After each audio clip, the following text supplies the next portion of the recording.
हाय dears, आदाब, नमस्कार। कैसे हैं आप? आज मैं फिर हाजिर हूं आपके सामने एक नया टॉपिक लेकर, जो कि प्राचीन भारत के अंतर्गत आता है और बहुत ही इम्पॉर्टेंट टॉपिक है।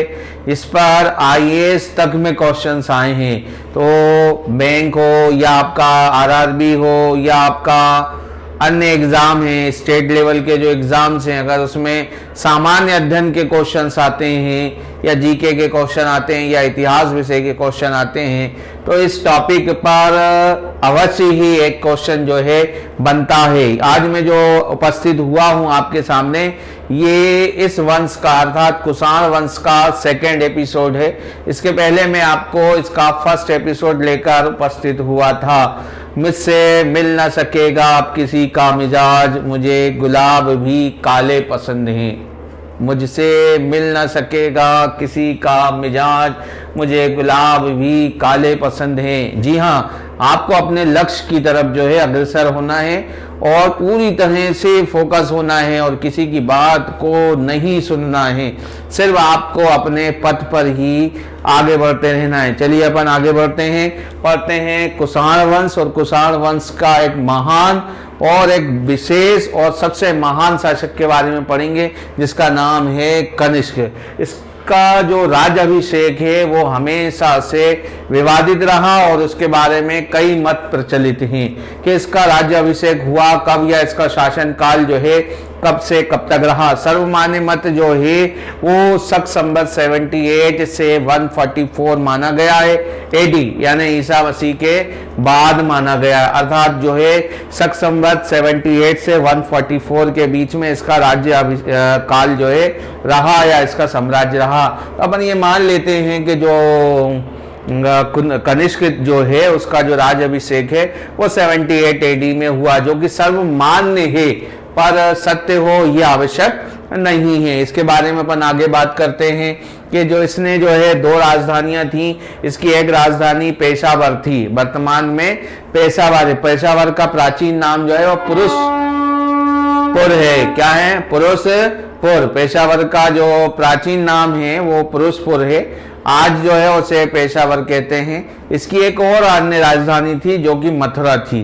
तो मथुरा तो भारत में है, अर्थात जो है जो हम कह सकते हैं कि जो कनिष्क था वो दो जगहों से अपने शासन को क्या करता था? नियंत्रित करता था। इसने जो है पेशावर यानी जो पाकिस्तान में जो स्थित है पेशावर, वहां पर जो है बौद्ध जो अवशेष थे, बुद्ध के जो अवशेष थे, वहां पर जो है उसने एक बौद्ध स्तूप और बौद्ध मठ का जो है निर्माण कराया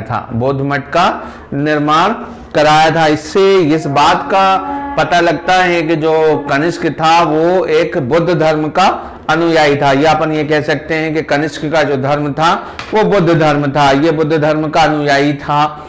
आगे अपन बढ़ते हैं। इसके जो वो था, इसने जो है पाटलिपुत्र, वर्तमान में जो पटना है, पाटलिपुत्र और पटना है ना, तो पाटलिपुत्र के जो शासक हैं, पाटलिपुत्र का जो शासक है या पटना के जो शासक हैं, और आगे अपन चलते हैं तो उसके जो शासक हैं उसको उसने हराया और हराने के बाद उससे जो है संधि की, और संधि करने के बाद उससे जो गौतम बुद्ध है यानी बुद्ध भगवान जो है उसका एक भिक्षा पात्र, यानी जो बुद्ध भगवान थे जिस पात्र में भिक्षा मांगते थे वो मांगा यानी वो लिया। दूसरा, उसने एक विद्वान जो है अश्वघोष एक बहुत विद्वान व्यक्ति था, उसको भी जो है उससे लिया। और एक बहुत अनोखा कुक्कुट था, उसे भी उससे लिया। इसने चीन में भी कुछ विजय अर्जित की।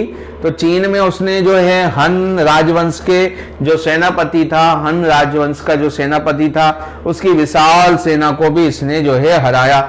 इसके जो राज दरबार में जो है ना विद्वान रहा करते थे, है ना, इसके जो राज्य दरबार जो था उसमें विद्वान थे। अतः आप ये कह सकते हैं कि ये जो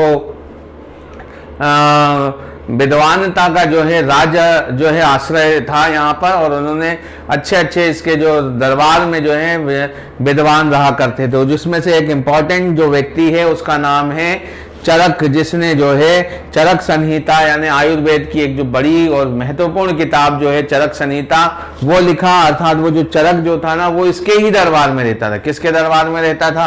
कनिष्क के दरबार में रहता था। अश्वघोष राजकवि था इसका, जैसे कि मैंने आपको बताया कि अश्वघोष को इसने जो है पाटलिपुत्र के शासक से जो है वो लिया था। उसने जो अश्वघोष है राजकवि था और इसी ने गौतम बुद्ध के बारे में बुद्ध चरित्र नामक एक जो है ग्रंथ की रचना भी की थी। इसके राज्य दरबार में एक और व्यक्ति रहता था जो कि नागार्जुन था, जिसका नाम नागार्जुन था। ये एक दार्शनिक होने के साथ साथ एक वैज्ञानिक भी था। दार्शनिक होने के साथ साथ जो ये वैज्ञानिक भी था। इसने जो है ना विज्ञान का एक सापेक्षिकता का सिद्धांत होता है ना, सापेक्षिकता का सिद्धांत होता है विज्ञान में, होता है विज्ञान के कंसेप्ट में होता है सापेक्षिकता का सिद्धांत। उसको इसने प्रतिपादित किया था। किसने प्रतिपादित किया था? नागार्जुन ने। उसने अपनी एक किताब लिखी थी माध्यमिक सूत्र। कौन सी किताब लिखी थी? माध्यमिक सूत्र। उसमें जो है सापेक्षिकता के सिद्धांत का इसने क्या किया? उल्लेख किया या वर्णन का। मार्टिन लूथर एक वो है, विद्वान है, मार्टिन लूथर यह एक अंग्रेज विद्वान है। उसने जो है ना इसे भारत का आइंस्टीन कहा। किसे? नागार्जुन को भारत का आइंस्टीन कहा। तो यहां से एक बात ये चली कि भारत का आइंस्टीन किसे कहा जाता है, तो आंसर क्या आएगा इसका? नागार्जुन आएगा, नागार्जुन। अच्छा, कनिष्क के, चूंकि कनिष्क जो था गौतम बुद्ध का अनुयायी था, अर्थात बौद्ध धर्म का अनुयायी था, तो इसी के शासन काल में जो है चौथी बौद्ध संगीति भी हुई। क्या हुई? चौथी बौद्ध संगीति हुई। कहां पर हुई? कश्मीर में कुंडलवन नामक एक स्थान है, यानी एक जगह है, वहां पर हुई। उसका जो अध्यक्ष था वो वसुमित्र था। अध्यक्ष जो था वो क्या था? वसुमित्र था। और उपाध्यक्ष जो था अश्वघोष था। उपाध्यक्ष जो था अश्वघोष था। यहीं से जो बौद्ध धर्म है वो दो शाखाओं में बटा। पहला शाखा जो है हीनयान और दूसरा जो है महायान बनी। दो शाखाएं बनी, हीनयान और महायान। अब यहाँ एक बात ध्यान रखने वाली है कि कनिष्क जो था वो महायान शाखा का अनुयायी था।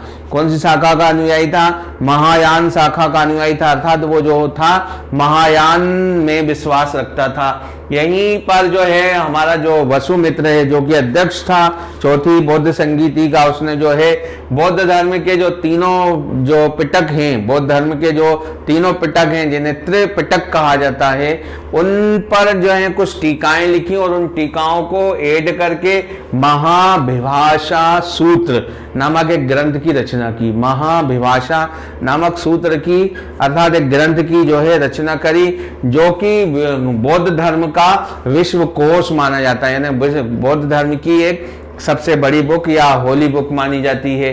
ये जो है इसने जो सिक्के चलाए थे उनकी जो उनमें जो समानता थी, उनमें जो सिमिलरिटी थी, वो रोम के उस समय के जो सिक्के थे उनमें जो है समानता थी। इसी के समय में जो है वात्स्यायन का जो है कामसूत्र ग्रंथ की रचना हुई। वात्स्यायन के कामसूत्र की रचना हुई। और एक और जो है भारवी राइटर रहे हैं, भारवी एक लेखक हैं, उन्होंने जो है ना स्वप्न वासव दत्ता नामक एक जो है नाटक लिखा, जो कि संभवतः भारत का प्रथम नाटक है, जो कि संभवतः भारत का प्रथम नाटक है। तो ये जो चीज मैंने आपके समक्ष जो है प्रस्तुत की है, उम्मीद करता हूं कि ये जो रोचक जानकारी और जो महत्वपूर्ण जानकारी है, आप इससे जो है लाभान्वित होंगे और इस पर नोट्स बनाएंगे और भविष्य में आने वाले जो एग्जाम हैं उनको आप अच्छी तरह से क्रैक कर पाएंगे। जब तक के लिए नमस्कार।